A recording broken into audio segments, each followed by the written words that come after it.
चलिए percentage part 2।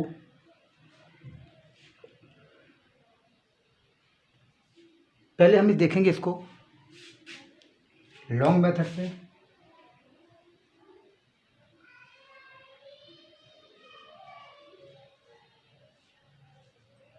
पहले हम इसको लॉन्ग मेथड से देखेंगे, उसके बाद ट्रिक के द्वारा सॉल्व करेंगे। प्रश्न कह रहा है, यदि किसी परीक्षा में राधा के अंक वैशाली के अंकों से 25% अधिक हैं तो वैशाली के अंक राधा के अंकों से कितने प्रतिशत कम हैं। अब आप एक चीज़ देखिए, जब भी बात परसेंटेज की जाए, तो हमेशा 100 को बेस मानकर चलिए, सबसे पहली बात। अब यहाँ कह रहा है कि राधा के अंक वैशाली के अंकों से 25% अधिक हैं, मतलब राधा के अंक हैं 25% ज़्यादा वैशाली के अंकों से। तो वैशाली को अंक मिले कितने हैं भाई? जब वैशाली को अंक मिलेंगे तभी तो हम उससे 25% ज़्यादा राधा के अंक को अंक दे पाएंगे, या फिर राधा को कितने अंक मिले हैं उसमें से हम 25 अंक घटा दें तो वैशाली के अंक निकाल पाएँ कि कितने मिले हैं उसको। हम मान लेते हैं कि वैशाली को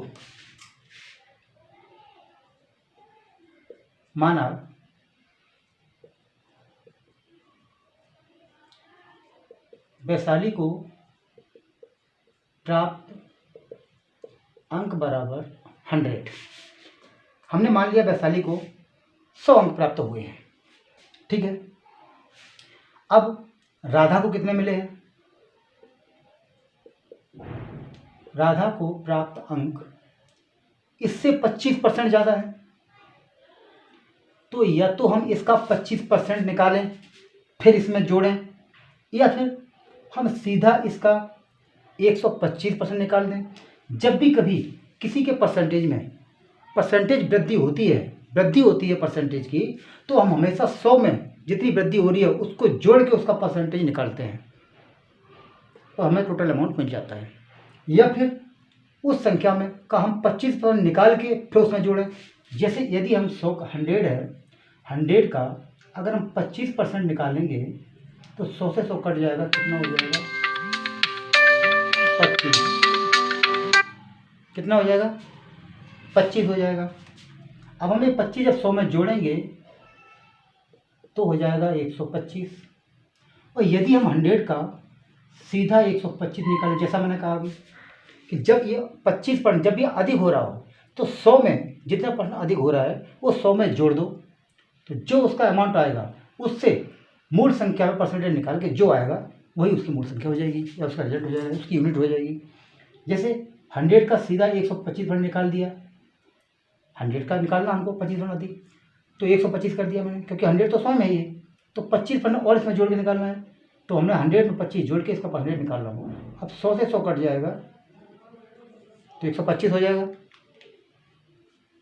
तो इसी तरह यदि इसका निकालेंगे कि राधा को कितने अंक मिले, तो हम इसमें गुणा कर देंगे 125 और डिवाइड बाई 100। 100 से 100 कट जाएगा, बराबर आएगा 125। 125 अंक मिले राधा को। अब वैशाली को 100 अंक मिले और राधा को 125 मिले। अब हम इन दोनों का अंतर निकाल सकते हैं कि इसको कितने अंक कम मिले। तो 125 माइनस 100 बराबर कितना? 25। ये 25 अंक हैं जो कि वैशाली को कम मिले। अब वो कह रहा है कि कितने प्रतिशत कम मिले। वैशाली को अंक राधा से 25 कम मिले हैं, लेकिन ये 25 कितने परसेंट हैं, कितने परसेंट कम मिले हैं वो देखो। परसेंटेज निकालने के लिए जितनी भी वृद्धि या कमी हो रही है जितने परसेंट की, उसे तो हम ऊपर लिखते हैं, उसमें गुणा कर देते हैं 100 का परसेंटेज निकालने के लिए, और भाग हम उस संख्या को लिखते हैं जिसके रेस्पेक्ट में इसका परसेंटेज पूछा गया है। जैसे यहाँ पूछा गया है कि राधा के अंकों से, तो राधा को कितने अंक मिले थे? 125, तो वही हम नीचे लिख देंगे। राधा को जो अंक मिले थे उसी के रेस्पेक्ट में पूछा जा रहा है कि इसको कितने प्रतिशत कम मिले, तो राधा के अंक नीचे आ जाएंगे। तो 25 पंचे 125 और 5 से 1 काट देंगे 2 बार, कितना हो जाएगा 20%, मतलब 20% अंक वैशाली को कम मिले। अब इसकी शॉर्ट ट्रिक देख लो। अब इसकी शॉर्ट ट्रिक,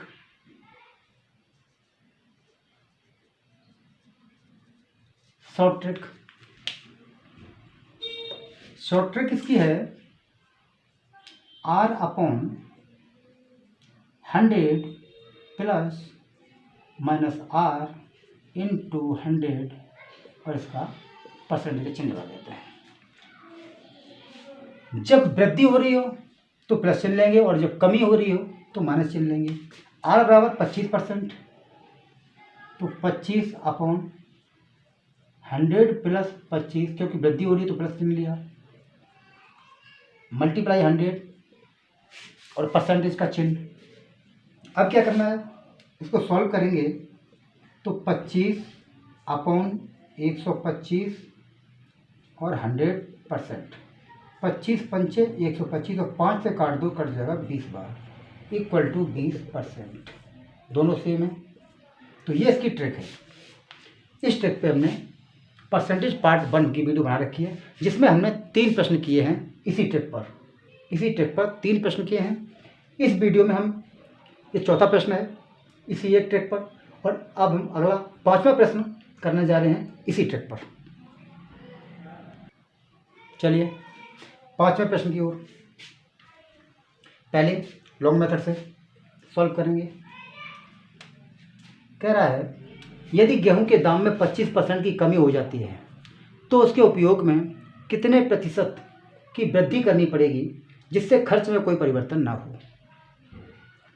कोई गेहूं है जिसका जो मूल्य था उसमें 25% की कमी कर दी है। अब हम अपना उपयोग में कितने परसेंट की वृद्धि करें जिससे कि खर्च में कोई परिवर्तन ना हो, खर्च पहले जैसा बना रहे। मूल्य में कमी कर दी गई है तो खर्चे में हमें वृद्धि करनी पड़ेगी जिससे हमारा बैलेंस बना रहे। जो खर्चा था वो पहले उतना ही बना रहे, उसमें कोई परिवर्तन ना हो, उसमें कोई परिवर्तन, कोई जो है बदलाव ना हो। देखिए माना, क्या माना हमने, माना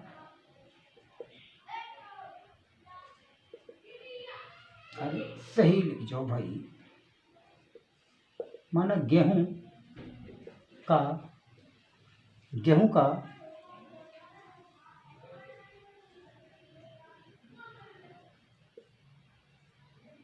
प्रारंभिक मूल्य बराबर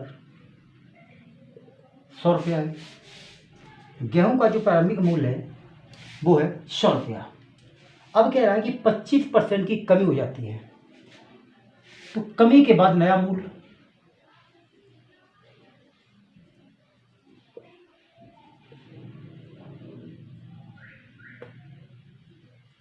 तो कमी के बाद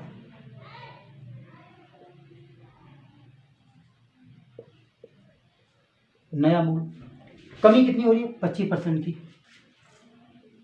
तो हमने पहले कहा था जब वृद्धि हो तो उसका 125% निकाल दो, कमी हो रही है तो 100 में से उतना घटा के फिर उसका परसेंट निकालो। तो कमी के बाद नया मूल्य, कमी कितनी हो रही है 25%, किस में से हो रही है, मूल्य, प्रारंभिक मूल्य में से, तो इसका 75% कितना हो जाएगा 75 रुपये। तो गेहूं का जो प्रारंभिक मूल्य था 100 रुपया, जब 25% की कमी हो गई तो कमी के बाद जो गेहूं का नया मूल्य है वो है 75 रुपया। अब इसके रुपए में कितने कमी अंतर है, कितना का अंतर आया, 100 माइनस 75 कितना हो गया 25। मतलब प्रारंभिक मूल्य और जो कमी हुई है परसेंटेज में, उस कमी के बाद जो डिफरेंस है दोनों मूल्यों का वो है 25। अब ये कितने प्रतिशत कमी है, कितने प्रतिशत बैठ रहा है, ये जितने प्रतिशत कमी हो रही है उतने ही प्रतिशत हम अपने उपयोग में वृद्धि कर देंगे। मान लो 25 है ये। अब इसका परसेंटेज निकालेंगे तो परसेंट के लिए कितनी वृद्धि कमी हो रही है? 25। 25% के लिए 100 का गुणा अपॉन।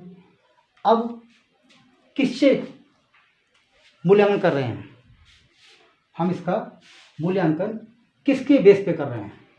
पहले तो आपको ये देखना होगा नया मूल्य क्या है? 75 रुपये। तो 75 रुपये पे हम बेस मान रहे हैं कि इससे कितने प्रतिशत कमी हुई है। कमी कितने प्रतिशत हुई है? तो नया मूल्य जो है, नए मूल्य, तो नए मूल्य से परसेंटेज निकाल लेंगे। ठीक है, 75 कितना आ रहा है? 75। अब हम इसे सॉल्व करेंगे तो 25 दिया 75।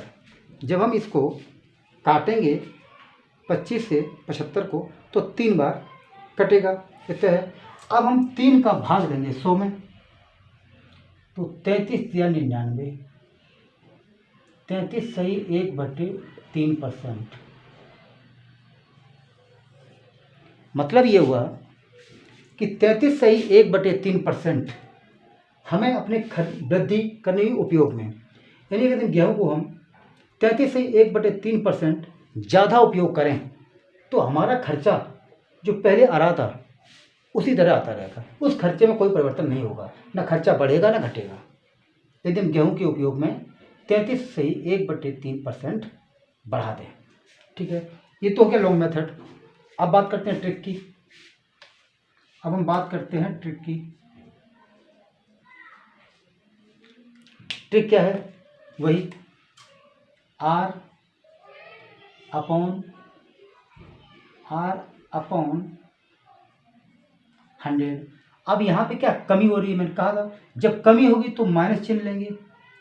कितना? 25। यहाँ पे प्लस माइनस R। ठीक है, मान रखिए इसमें R बराबर कितना है? 25 अपॉन 100। चूँकि यहाँ कमी हो रही है तो माइनस चिन्ह लेंगे 25 और गुणा कर देते हैं, परसेंटेज का चिन्ह लगा देते हैं। ठीक है, यहाँ भी परसेंट का चिन्ह लगे। जब हम परसेंट निकालेंगे तो 100 का गुणा परसेंट का चिन्ह लगता है। ठीक है, ये निकाल लिया। अब 25 अपॉन 100 में 25 जाएंगे, कितना बचेगा? 75 मल्टीप्लाई 100%। काट दो इसको, 25 और 25 दिया 75। जब हम 3 का भाग देंगे 100 में तो 33 सही 1/3% सेम है। तो इस एक ट्रिक के द्वारा हम 5 तरह के सवाल लगा सकते हैं जो हम करा चुके हैं। और भी सवाल होंगे जो सॉल्व होंगे इस तरह के, कुछ ये पूछ लेगा, चाहे पूछ लेगा गेहूँ, जो भी है XYZ जो मर्जी पूछे, बस ध्यान ये रखना है कि प्रश्न किस तरह का है और ट्रिक हमें किस तरह लगानी है। प्लस माइनस का भी ध्यान रहे। जब भी कमी की बात करें तो माइनस चिन्ह लेना है, जब भी वृद्धि की बात करें तो प्लस चिन्ह लेना है। तो इस तरह सेकंड पार्ट में ये 2 प्रश्न हो गए। फर्स्ट पार्ट में इसके 3 प्रश्न कर रखे हमने, उनका लॉन्ग मेथड भी देखेंगे, उनमें सिर्फ ट्रिक पे बेस्ड किया है। तो वीडियो पसंद आए तो लाइक, शेयर और कमेंट करें और चैनल को सब्सक्राइब करके इसका फर्स्ट पार्ट, परसेंटेज का फर्स्ट पार्ट ज़रूर देखें। धन्यवाद।